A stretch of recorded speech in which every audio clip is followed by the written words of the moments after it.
Good morning. Good morning. Welcome to Mainline Unitarian Church.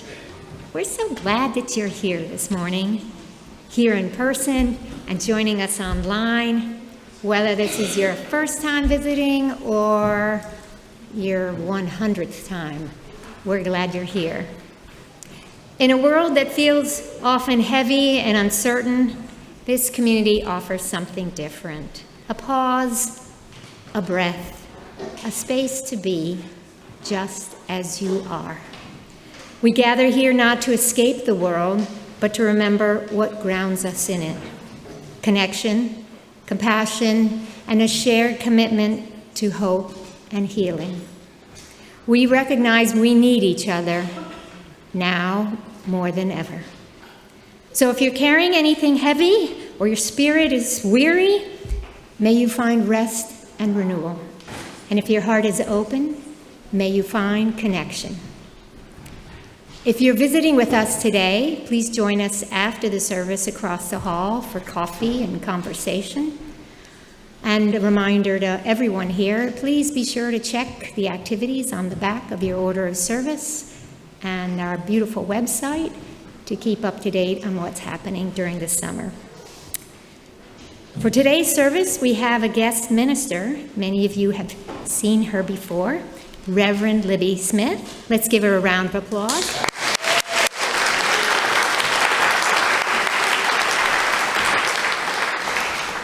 Reverend Libby is a lifelong UU who grew up in the Unitarian Universalist congregation of York, Pennsylvania.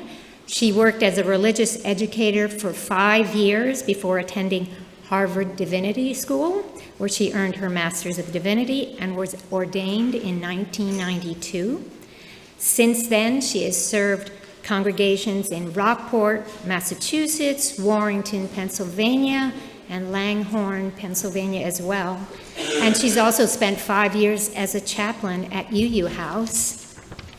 It's a nursing home in Philadelphia, for those who don't know it. She's now retired from congregational service, and she does guest ministry.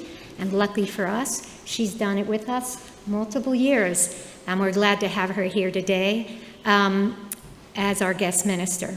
Along with Reverend Libby, our service will be led by David Brown, our music director, along with a special guest, Greg Fiorentino, and on piano. And our worship associate today is Debbie McKnight. Now, let us take a deep breath together. Settle in for worship and affirm our mission statement together. Together, we transform lives through love, service, and our welcoming faith. I'm delighted this morning to welcome my dear friend Greg Fiorentino to the chancel. Greg and I have been playing music together now, if you can believe it, for almost 20 years, since we met in college. Do we look that old? And so we had this idea that we might create a multifaceted musical experience here today. So following the service at noon, we are going to perform a recital of works that we have excerpted for this morning's service. So everything you hear that we have woven together as the tapestry of this morning's worship music, you will be able to hear in full later on today at 12 o'clock. So feel free to go out, grab some lunch, or grab coffee. Come join us at 11:30. We're going to have a conversation about the music. All are very much welcome. This is an opportunity to get to know more about the music itself, about how we perform this music. The very first piece we're going to play, we're actually going to play in full, and this is the first Fantasie by Florence Price in G minor. It's one of the shorter works in the program. We thought we would play the whole thing for you this morning.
Okay, this morning's Chalice Lighting is called Co-Weavers by Reverend Laura Dobson. Okay. We light our chalice, symbol of our free Unitarian faith, sign of the spark of life in all beings, fire of commitment to love and justice. As the chalice cup embraces the flame, may we hold one another in loving community, sharing our gratitude, our pain, our hopes for our world. For we are co-weavers of the story of the universe, a web of intimate connections and infinite possibilities.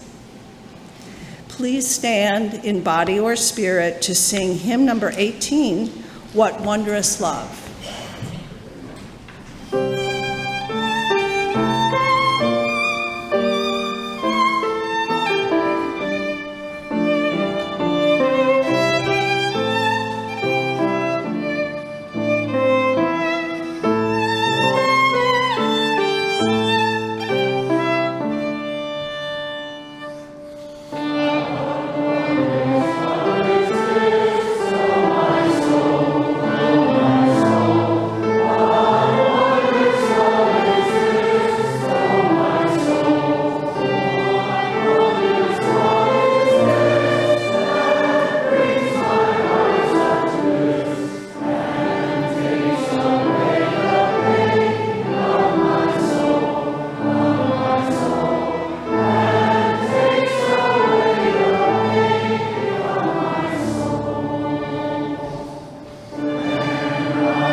In a little village once lived a poor tailor.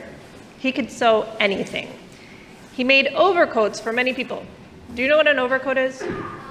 Okay, so it's a big coat that is like bulkier so that it'll fit over your indoor clothes. Like you probably just wear like a long sleeve t-shirt and then a coat in the winter. But if you lived without central heating, if your house was heated by a fire in a stove, you'd be colder all the time and you'd want layers. So that's important to know for this story, I think. What if your house was lava? Then you'd better be a magical salamander or you'd be dead. Okay, anyway, so this tailor made overcoats for many people, but he never made one for himself because he couldn't afford to buy that much material. It would take a lot of material and not make something to sell. But it was cold where he lived and he needed a warm coat. So bit by bit, he saved up enough money to buy some good warm wool.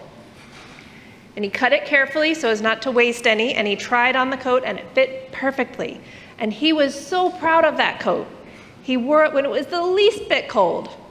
He wore it till it was all worn out. Or at least he thought it was all worn out. But then he looked at it closely and he thought, there was just enough material left to make a good warm jacket. So that was like the next layer that you'd wear under your overcoat. So he cut up the coat and he sewed a jacket. It fit just as well as the coat had, and he could wear it even more often. So he did. He wore it until it was all worn out. You can say that part. All worn out. At least he thought it was all worn out. But he looked again and he saw that there was just enough left of that jacket to make a vest. So he cut up the jacket and he sewed a vest and he tried it on and he looked quite distinguished in that vest. He wore it every single day. He wore it until it was all worn out. At least he thought it was all worn out. But then he looked and he saw that there were a few bits of good material left. So he cut them out and sewed them together and made a cap. He tried it on. He looked good in that cap. He wore it outdoors and in. He wore it until it was all worn out. At least he thought it was all worn out, but then he looked and he saw that there was still just enough material left to make a button. So he cut up the cap and he made a button. It was a good button. He wore it every day until it was all worn out. At least he thought it was all worn out. But then he looked and he saw that there was just enough left of that button to make a story. So he made a story out of it, and I just told it to you. I would invite children and youth to join me in the atrium so I can distribute you accordingly.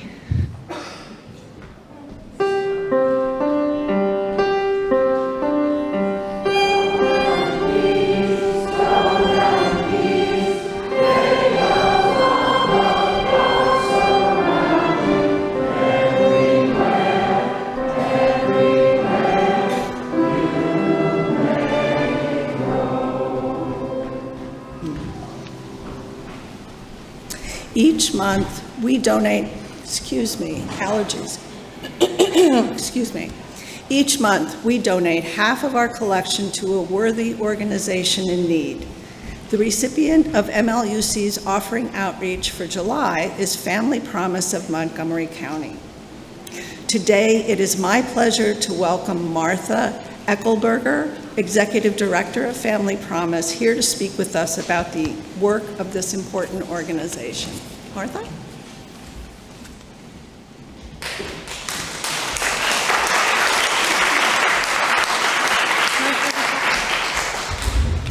Yeah, I'm going to pull that out. It's always just a little easier to be able to see everybody when I can see past the podium. So thank you. Yeah, I'm Marsha Eichelberger. I'm the Executive Director of Family Promise. And I know Mainline has been involved with Family Promise for many years through our network program. So I'm just here to tell you a little bit about what we do and maybe bring you some news. Some of you probably subscribe to our newsletter and have gotten letters from us. So over the past 2 years, Family Promise of the Mainline and Family Promise of Montgomery County has been working together to support families experiencing homelessness. And then it became apparent, several years ago, that it's really hard for nonprofits to do the work, small nonprofits, to do the work that they do as they're this, I'm sorry. Can we hear me now? Okay. So it's become harder and harder for small nonprofits to do all the things that they need to do to comply with government work and to do the important work that needs to be done. So 2 years ago, Family Promise of the Mainline and Family Promise Montco, PA started working together, and as of April of this year, we've merged into one organization. So, wanted to tell you that we're still doing much of the work that we're doing, but we're doing it as a larger organization. And what that means for families that we serve is that we have a more robust staff and services so that we can support the families who are experiencing homelessness and food insecurity in a much more robust way. So we still have our network program, the Interfaith Hospitality Network, which you guys have supported for, I think, 30 plus years, have been one of the founding congregations that have supported this work. And so what I thought I would do today is just tell you a little bit about one of our families that came to our program, and her name was Savannah. And Savannah came to our program with her son. Before she was in our program, actually lived with her parents, her mom, and her mom ended up having a health issue and had to go into, a nursing home or a convalescent home, or, it's probably, I'm dating myself, but that was what we used to call them. They're rehabilitation centers now. And so that meant that Savannah was homeless. Now, Savannah and her son came to us through the Interfaith Hospitality Network. She worked really hard. She had a job the entire time that she was in our program, but she didn't have a car. So that meant that Savannah had to get on the bus every morning, drop her son off at daycare, and then go on to work and rinse and repeat and do that every day while she was in our program. And she did everything that she was supposed to do. She worked really hard. And while she was in our program, she was able to save money and then moved into a transitional shelter program. So one of the great things about this merger that's happened is that all the families can not only come through our network program, which is the program that you support through your church, but we also have apartments. We have 12 apartments where families can stay after they leave the network, and they pay a modest amount of rent, but it gives them 1 to 2 years additional time to help build that stability that is really important to their success once they leave the program. So Savannah continued to work, her child continued to go to daycare, and she was an amazing, and still is, an amazing young woman who was able, after she left our program, to move to an apartment. Now, one of the things is while families are with us, we have a case manager. So they help them navigate all the situations, like, do they need help with finding childcare? Do they need help? Like what Savannah really needed, because she had a job and she had childcare, but she didn't have a car. And so not having a car in this county is really a challenging thing to do. We don't have amazing bus service or public transportation. So one of the things that we were able to do while she was in our program was connect her with a program called Recycled Rides. And in that, they take cars that have been deemed, by an insurance company's model, have been deemed totaled. So the cars aren't something that they give back to if there's an accident, it's totaled. And then what happens is this whole network of garages and insurance agencies and all that work together to recycle those cars and put them back in really great working order. And then they give them to families and individuals who need them. Sometimes they're veterans, sometimes they're folks that are experiencing homelessness. So we had that connection, and we were able to connect Savannah with a donation for a recycled ride. So she got, I still see her now, she got a little VW, a Bug. It was so cute. I mean, she loved it, and it was a perfect car for her and her son. It didn't use a lot of gas, but that was for her, that one piece that she didn't have that helped her move from homelessness to full independence. Once she had a car, she was out of our program in 2 months, continued to work. And so one of the great things about our program is, we don't do things for people. We're not getting them jobs. We're connecting them to services. And that is one of the great things about the Family Promise model. We work with the community, supporting families through community with the faith organization and all the other service providers that are out there are just part of our DNA. And it's that way because part of how we started was, a really small staff counting on the generosity and support of the faith community. And you have been amazing supporters. And I know before I came up here, I talked to Bob a little bit, and I know that I understand that you've hosted this year, and you did 2 weeks at a time, which was amazing. You did them, normally you do a week and then you wait a couple months and you do another week. This year you did 2 weeks together, so we thank you for that. We always thank you for that dedication. But you know what that means for our families? It means that families get to have some stability for 2 weeks and don't have to move at the end of the week. So we had really positive feedback from all the families who were able to stay here, and they love your hospitality. And so, to build on that, one of the things that Bob and I talked about is, not everybody's able to host, or be part of that hosting opportunity. But a Family Promise now as a larger organization, we have lots of volunteer opportunities outside of the hosting, if you're interested. We have a property that has 8 apartments in it. We have grounds that, I know at my house, I'm not sure here, but like gardening, like, you finally get your plants in, and then for some reason those weeds decide that they are going to thrive more than anything else that you have. So we have weeding, I know in Norristown, like they would like to make their, the backyard behind the day center a more welcoming place for the family so that they can go out. It's all fenced in, so they'd like to do that. So I'm just here to, first of all, I guess, to thank you, to share a little bit of a story about how you are helping families on that road to success, and welcome you to be involved in the hosting here or in other volunteer opportunities that sort of fit where you are and what you need. So that's it. Thank you very much.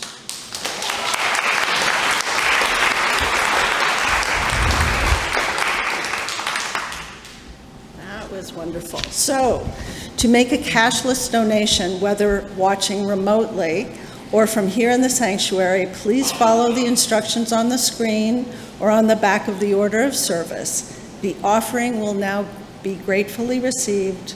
Will the ushers please come forward?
At this time in the service, it is our custom to share personal joys and sorrows, hoping to be heard, accepted, and supported.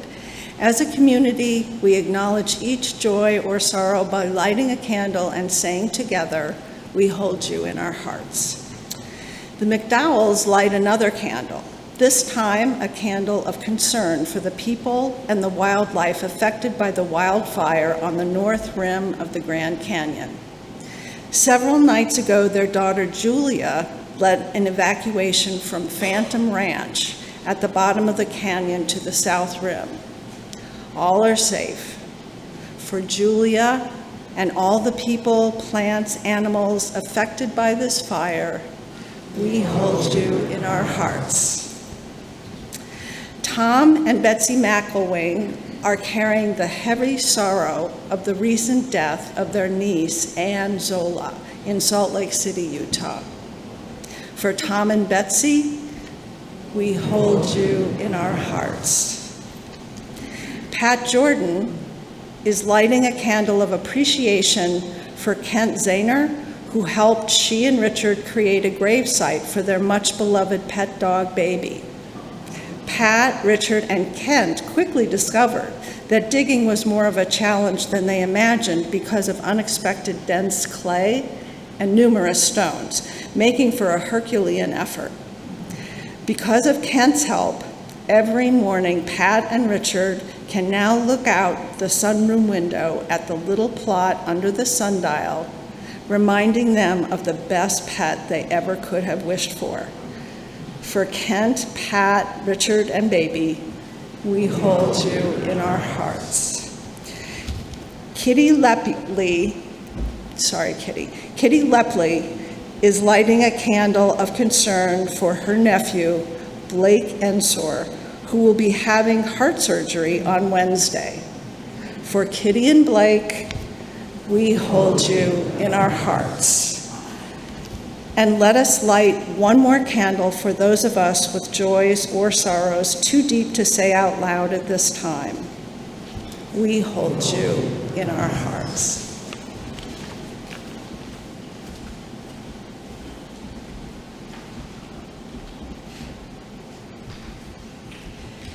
This morning's reading comes from the book The Art of Mending by Elizabeth Berg. She writes, "As for mending, I think it's good to take the time to fix something rather than throw it away. It's an antidote to wastefulness and to the need for immediate gratification. You get to see a whole process through, beginning to end, nothing abstract about it. You'll always notice the fabric scar, of course, but there's an art to mending. If you're careful, the repair can actually add to the beauty of the thing because it is a testimony to its worth."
About 30 years ago, my mom knitted slippers for my sister and me.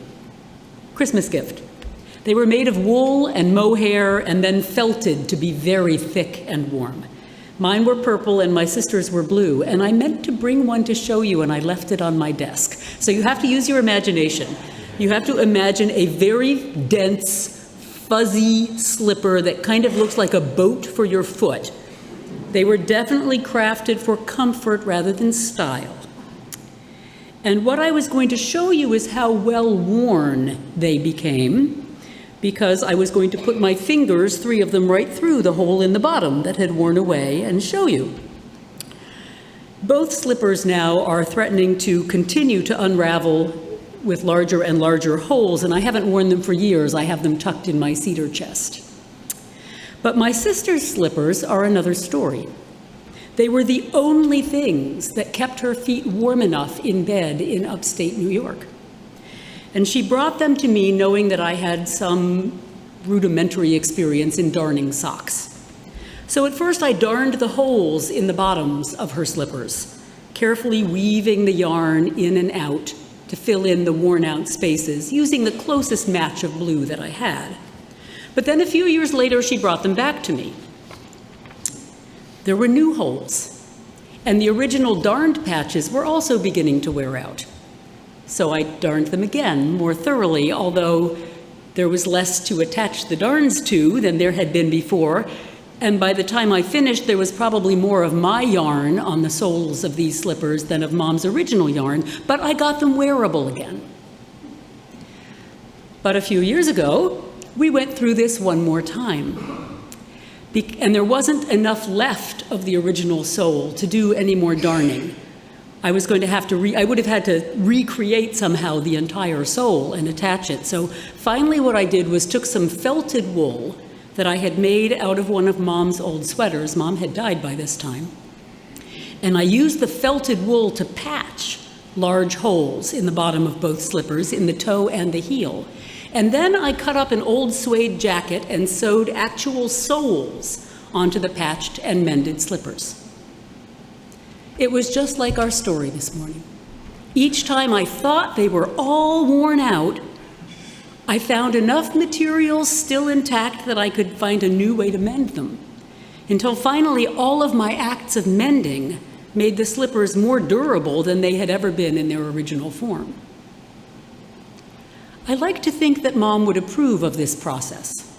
She was a thrifty soul, a child of the Great Depression who grew up hearing the old New England mantra, use it up, wear it out, make it do or do without. I think she would be tickled to know that those slippers were still keeping my sister's feet cozy in those Ithaca winters. And writing about it has made me determined to eventually get around to doing the same thing to my own so I can go back to wearing them. I realized that the act of mending them, not just once but multiple times, and the act of figuring out how to make revisions to the process of mending them that would extend their life, wasn't just good for the slippers and wasn't just good for my sister's feet. It was really good for me. I had the deep satisfaction of knowing that I had tended well to something of value. Not material value, at least by most people's standards, but emotional and personal value. I had cared for those slippers, and in caring for the slippers, I cared for my sister and for our memories of our dear Mom. As Elizabeth Berg wrote in her novel, there's an art to mending. If you're careful, the repair can actually add to the beauty of the thing because it is a testimony to its worth. The slippers now contain Mom's work, my work, and additional pieces of things that belonged to Mom. Worth upon worth upon worth. Now, I used the term throwaway culture in my sermon description and then decided to do some surfing around on the internet to see what people had to say about throwaway culture. And imagine my surprise to learn, if Wikipedia is to be trusted, that when the term throwaway living was first used in Life magazine in 1955, it was considered a very positive development. The war years had left people tired of rationing and conserving and patching things up, and now there was abundance. Why mend something when you can buy a new one? What freedom, what liberation. Listen to part of that Wikipedia entry. When the term throwaway living was first coined by Life magazine, the magazine used the phrase in a positive way, one that depicted a life that was easier and still economical for the home's caretaker. This led to certain Americans viewing thrifting as un-American, which was a stark contrast to how American society saw thrifting before the war. This rise in consumption-led American society is what allowed America to become a throwaway society. The practice of planned obsolescence, the act of creating products with the intention of those products needing replacement, became widespread. In addition to planned obsolescence, it was common for products to be slightly changed every year to encourage people to purchase a newer version, even when not necessary. Does that remind you of iPhones? I was reminded of a slogan from Aldous Huxley's dystopian novel Brave New World, published back in 1932. I was shocked to see that it was that old. Much of the very disturbing world he imagined in that book has not come to pass, but as part of the cultural conditioning of that society, people are indoctrinated to believe that ending is better than mending, and the more stitches, the less riches. Both slogans are intended to encourage consumerism, so as to assure constantly increasing production, which in turn assures economic growth. As I reread the novel, I found it eerily familiar and even more disturbing than I had found it 40 years ago. In retrospect, of course, we understand what an environmental disaster this is. We have filled up our landfills with broken or simply outdated appliances. We've created mountains of toxic waste by our constant upgrading of our technological toys. And all of the packaging for all of those purchases means that we're so inundated by plastics that they've made their way into our bloodstreams. Mending is no longer fashionable. That when I was in high school, it was a badge of honor to wear through your jeans to the point that they needed to be patched so that you could then patch them with colorful and interesting patches. Now people buy them already torn and don't bother to patch them. I find this absolutely incomprehensible. But thrifting, except for those of us who are addicted to thrift stores, is downright un-American, being thrifty. And even if we would prefer to keep our old appliances running, it's usually cheaper to replace them than to repair them, if you can find anyone who will even try to repair them.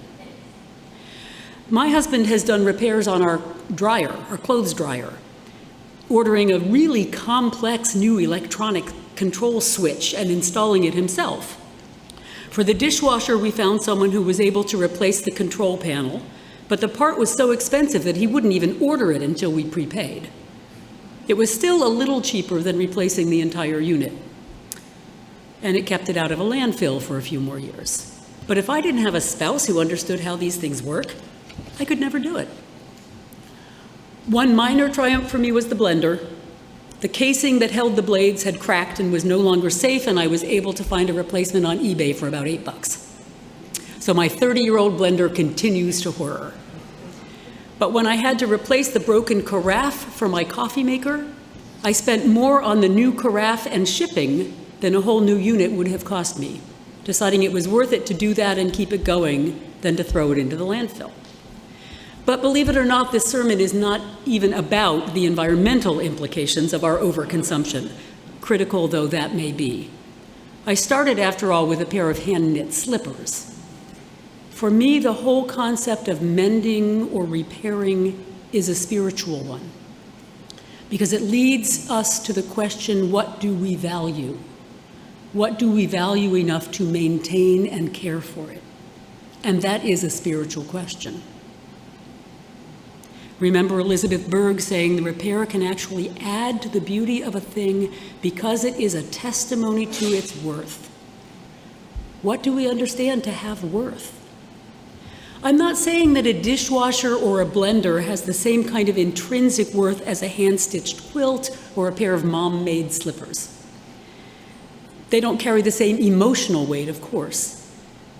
My appliances were largely made by machines. They weren't crafted with love.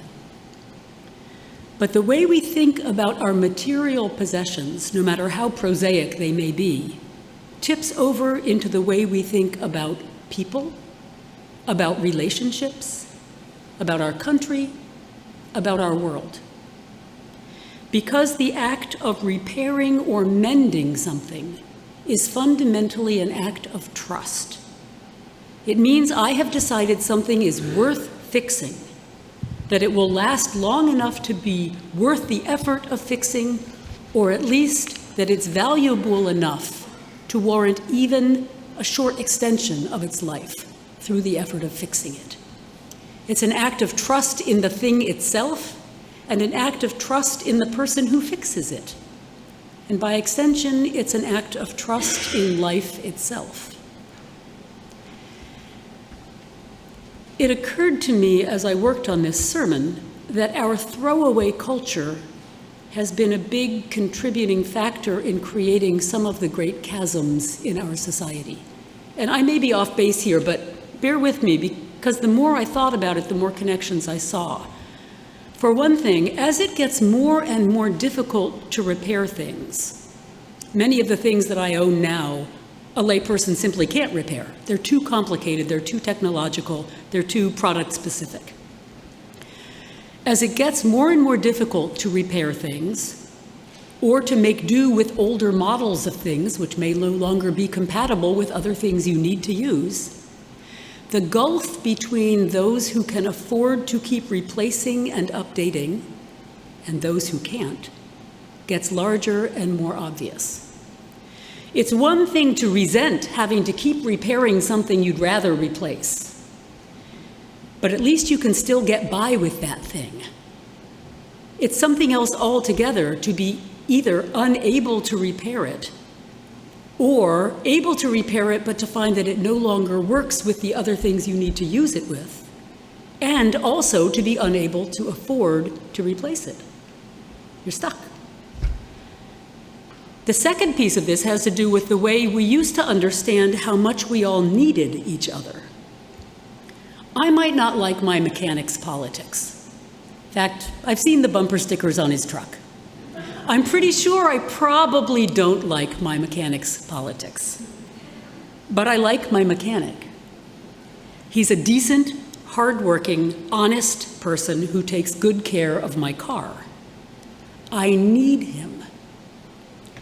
And I know that if I didn't need him to take care of my car, I probably wouldn't go out of my way to engage with him, and I probably wouldn't take the time to see his value. I think of the people who have come to fix our refrigerator, our dishwasher, our plumbing, the great conversations we've had with them as they worked, the very patient way they put up with my husband wanting to watch everything they were doing and get them to explain what they were doing so that he would understand it better because he loves learning from people who fix things. They were willing to instruct as well as repair with infinite skill and patience. I think of the way Wendell Berry in his novels describes harvest season in rural America of bygone years. Maybe it's still the same in rural America. I haven't lived in rural America for 50 years. But neighbors in his novels pitch in to do what needs to be done. And some for each other, not just on their own property. And sometimes they do it out of love and respect for that neighbor.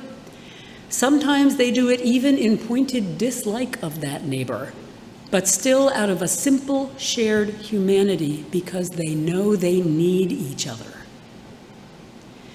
In a throwaway culture, we can essentially throw each other away. People are more independent. We don't need our neighbors to fix our farm equipment or help bring in the harvest because most of us aren't raising our own food, buying it ready to eat. We don't turn to the neighbor or the shopkeeper who knows how to fix the thing we need fixed, because we just buy a new one. And so it's easier to lose sight of the fact that people we might not have reason to interact with otherwise, for whatever reason, are still decent, honest, hardworking folks. Interdependence may not have been the only thing that was holding our society together, but it was a really powerful glue. It forced us to interact with and learn to appreciate and respect all different kinds of people. And that required that we be willing to mend not only our tangible possessions, but also our relationships. We needed to keep those relationships in good working order because we needed each other. Artist and designer Hella Jongorius wrote that repairing is one of the most basic forms of kindness. It's an attitude that we can have toward objects, but also toward people. And I don't think she's talking about repairing people, which can be somewhat condescending and presumptuous, but repairing our relationships with people. In a world where we seem to need each other less and less, there's less and less motivation to mend relationships, especially with people who aren't in our immediate circle, the people we need to see and interact with every day. And this has become brutally obvious in recent times. And I confess that I often don't feel I have the skills to move into that level of relationship mending in our culture right now. But I am deeply moved by the people who are actively working on dialogue circles and reconciliation and the healing of rifts in our communities, because I believe that work is vital to our mutual survival. And I know that all of us can be engaged with that work on some level, even if it's only within our own homes. In my Mennonite congregation, every week we light a peace lamp, and we recite a litany that reminds us to be peacemakers in our homes, in our church, in our communities, and in our world. We start where we are, and we mend what we can. There's a wonderful quotation from Moby Dick by Herman Melville, and I have to admit I haven't read the entire novel. Although stumbling over this passage left me with the determination to get around to it finally. Ishmael is pondering the pagan religious practices of his shipmate Queequeg, and rather than take offense at practices so far from his own Christian faith, he instead recognizes that he also has his own idiosyncrasies. And he simply says, "And heaven have mercy on us all, Presbyterians and pagans alike, for we are all somehow dreadfully cracked about the head and sadly need mending."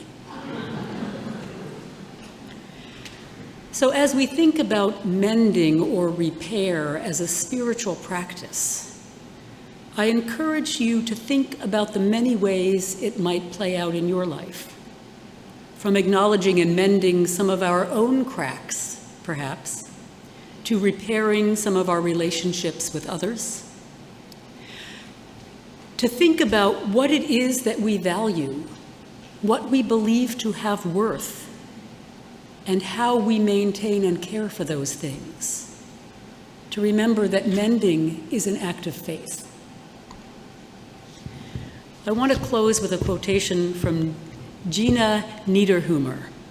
She's a fabric artist, and she has a lovely video on YouTube where she talks broadly about the power of creating art with fabric and needle and thread, but she also talks about the power of mending.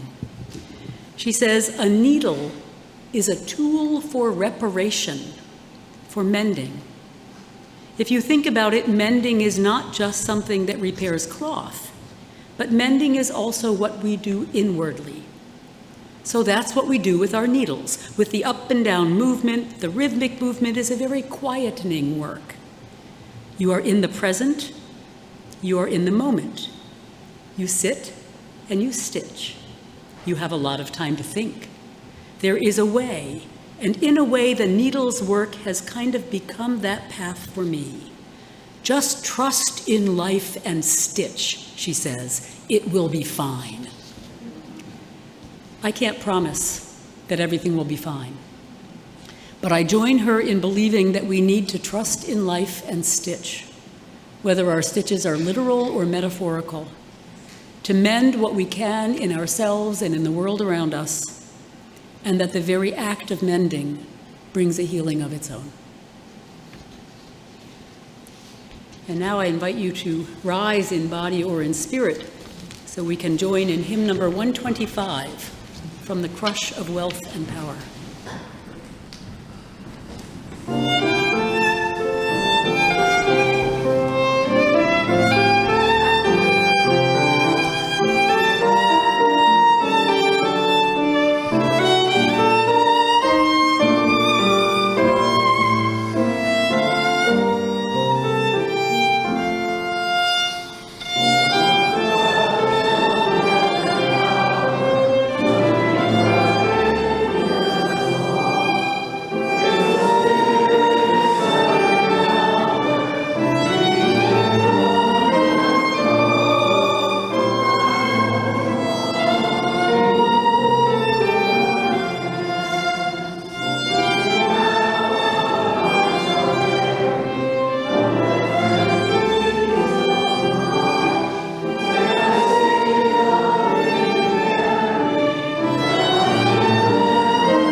Words of benediction are adapted from the Reverend Samuel Trumbore.